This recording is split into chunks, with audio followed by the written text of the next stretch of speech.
Welcome only educational video with me यानी संदीप यादव के साथ। तो आज का वीडियो हम स्टार्ट करते हैं बिना किसी रुकावट के।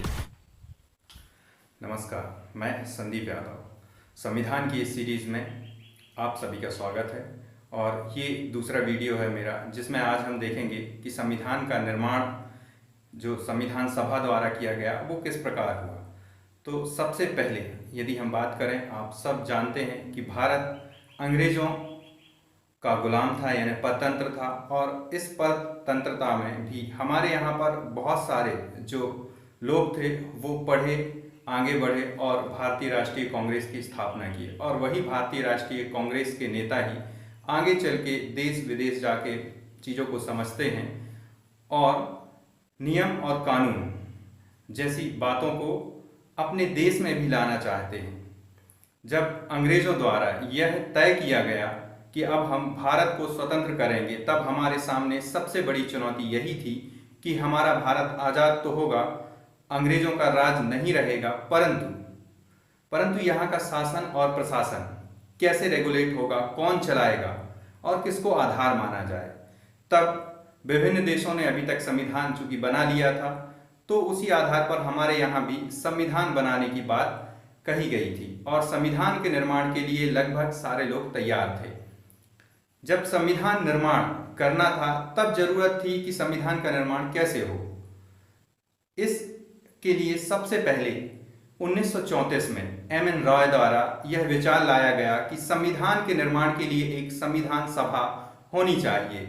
और वहीं एक साल बाद 1935 यानी 1935 में भारतीय राष्ट्रीय कांग्रेस ने आधिकारिक तौर पर संविधान सभा की मांग की और उसी राष्ट्रीय कांग्रेस के अंदर रहते हुए पंडित जवाहरलाल नेहरू ने 1938 यानी 1938 में यह प्रस्ताव रखा कि भारत की संविधान सभा का निर्माण जो है वयस्क मत अधिकार पर के आधार पर हो, और इस मांग को 1940 में अंग्रेजों द्वारा स्वीकार कर लिया गया और इसे ही फिर अगस्त प्रस्ताव के नाम से जाना गया।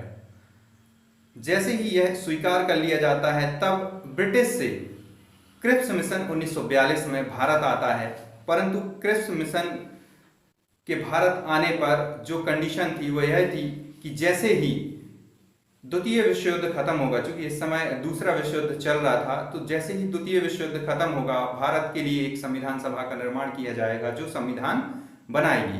परंतु इस प्रस्ताव को मुस्लिम लीग ने मानने से इनकार कर दिया और फिर एक दूसरी समस्या खड़ी हुई कि अगर मुस्लिम लीग नहीं मान रही है तब क्या होगा, भारत के लिए संविधान कैसे तैयार होगा, क्योंकि संविधान बनाने वाले जो लोग हैं वो संपूर्ण भारत के होने चाहिए। अब ऐसी स्थिति में यदि मुस्लिम लीग नहीं मानती, क्योंकि वह एक पृथक राज्य की मांग करती थी और एक अलग स्टेट उनको चाहिए था, इसलिए वह भारत के संविधान सभा में शामिल नहीं होना चाहते थे। वह अपने लिए एक अलग संविधान यानी एक नया कॉन्स्टिट्यूशन, एक अलग कॉन्स्टिट्यूशन बनाना चाहते थे। तब 1946 में फिर एक बार ब्रिटिश की ओर से कैबिनेट मिशन भारत आता है और इस कैबिनेट मिशन की संस्तुति पर ही भारत में संविधान का निर्माण शुरू होता है। तो संविधान के निर्माण के लिए हम निम्न बिंदुओं के आधार पर संविधान के निर्माण को समझने की कोशिश करेंगे। सबसे पहला है संविधान सभा का गठन, यानी कि संविधान सभा का गठन कैसे हुआ, पहले ये समझेंगे। फिर हम देखेंगे कि संविधान सभा के गठन के बाद संविधान सभा की कार्य प्रणाली क्या थी। चूंकि हम पहले ही डिस्कस कर चुके हैं कि संविधान सभा की मांग पर, तो दूसरा जो है संविधान सभा का गठन और तीसरा है संविधान सभा की कार्य प्रणाली। फिर इसके बाद संविधान सभा की समितियों की बात करेंगे, कौन कौन सी समितियां थीं और इस समितियों ने क्या क्या कार्य किए। फिर संविधान का प्रभाव में आना, भारतीय संविधान कब प्रभाव में आया, और अंत में हम देखेंगे संविधान का प्रवर्तन। तो सबसे पहले देखते हैं हम संविधान सभा का गठन। कैबिनेट मिशन योजना के तहत सबसे पहले संविधान सभा का गठन हुआ और इस संविधान सभा का गठन नवंबर 1946 में हुआ। जिसमें 389 यानी 389 सदस्य थे, जिसमें 296 जो सीटें थीं वह ब्रिटिश भारत से थीं, यानी कि उस समय जो ब्रिटिश रियासतें थीं वहाँ से ली गई थीं, जो ब्रिटिश के अधिकार में थीं, और 93 सीट जो थीं वह देसी रियासतों से रखी गई थीं।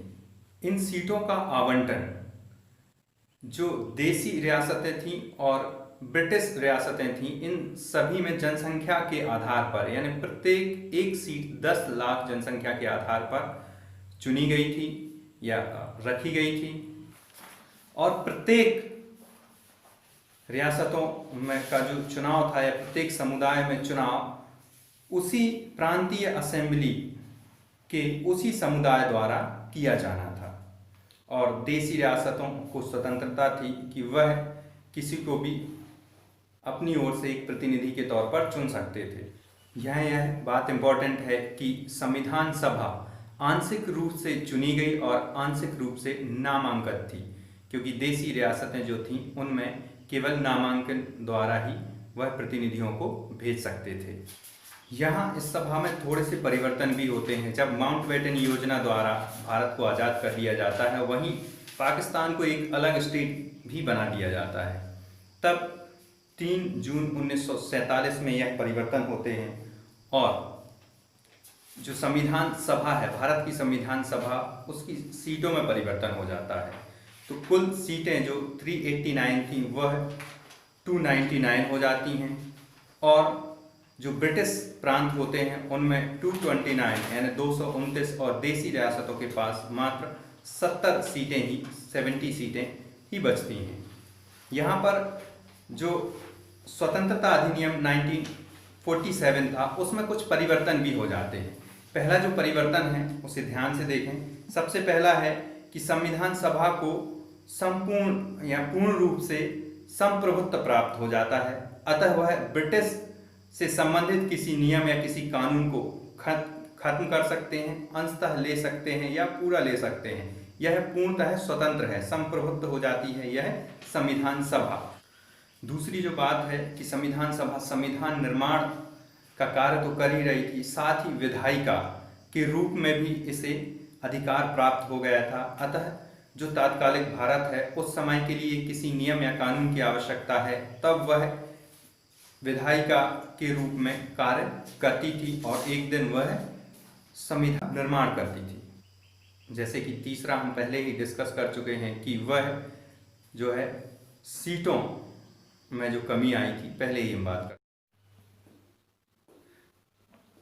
अब हम बात करेंगे संविधान सभा की कार्यप्रणाली की। तो कार्यप्रणाली में संविधान सभा की जो पहली बैठक हुई वह 9 दिसंबर 1946 में हुई, जिसमें अस्थायी तौर पर सच्चिदानंद सिन्हा को अध्यक्ष चुन लिया गया, और फिर दूसरी बैठक 11 दिसंबर 1946 में हुई, जहां पर राजेंद्र प्रसाद को स्थायी अध्यक्ष के रूप में चुना गया, और तीसरी बैठक 13 दिसंबर 1946 में हुई, और इसी बैठक में पंडित जवाहरलाल नेहरू द्वारा जो उद्देश्य प्रस्ताव रखा गया, और यही उद्देश्य प्रस्ताव आगे चल के भारतीय संविधान की प्रस्तावना बना। और कार्य हैं जो संविधान सभा द्वारा किए गए, उन्हें भी हम देख लेते हैं। 1949 में 1949 में राष्ट्रमंडल की सदस्यता का सत्यापन किया। वहीं 22 जुलाई 1947 को भारत का राष्ट्रीय ध्वज अपनाया। यह संविधान सभा के द्वारा ही ये कार्य किए गए थे। 24 जनवरी 1950 में राष्ट्रीय गान और 24 जनवरी 1950 में ही राष्ट्रीय गीत को अपनाया था। 24 जनवरी 1950 को ही राजेंद्र प्रसाद को राष्ट्रपति या भारत के पहले राष्ट्रपति के रूप में चुना गया था। इस तरह जो कुल वक्त लगा संविधान बनाने में इस सभा को, वह था 2 साल 11 महीने और 18 दिन। इतने दिनों में यह संविधान बनके तैयार हुआ था। अब हम आगे बात करेंगे संविधान सभा की समितियों की। तो संविधान सभा की जो प्रमुख समितियां थीं और कुछ उप समितियां थीं यानी छोटी समितियां थीं, तो तो छोटी समितियों की लिस्ट मैं वीडियो के लास्ट में डाल दूंगा। अभी हम देखेंगे जो कुछ प्रमुख समितियां थीं उनको और उनके अध्यक्ष कौन थे। तो सबसे पहले संघ शक्ति समिति, अध्यक्ष पंडित जवाहरलाल नेहरू थे। और संघ संविधान समिति जवाहरलाल नेहरू, प्रांतीय संविधान समिति के अध्यक्ष सरदार वल्लभ भाई पटेल थे और प्रारूप समिति के अध्यक्ष डॉक्टर भीमराव अंबेडकर। वहीं मौलिक अधिकार, अल्पसंख्यकों और जनजातियों तथा बहिष्कृत क्षेत्रों के लिए सलाहकार समिति का निर्माण किया गया था, जिसकी अध्यक्षता सरदार पटेल ने की थी। और इसी समिति के अंदर कुछ उप समितियां थीं, उनको हम देख लें। जैसे मौलिक अधिकार उप समिति, जेबी कृपलानी इसके अध्यक्ष थे।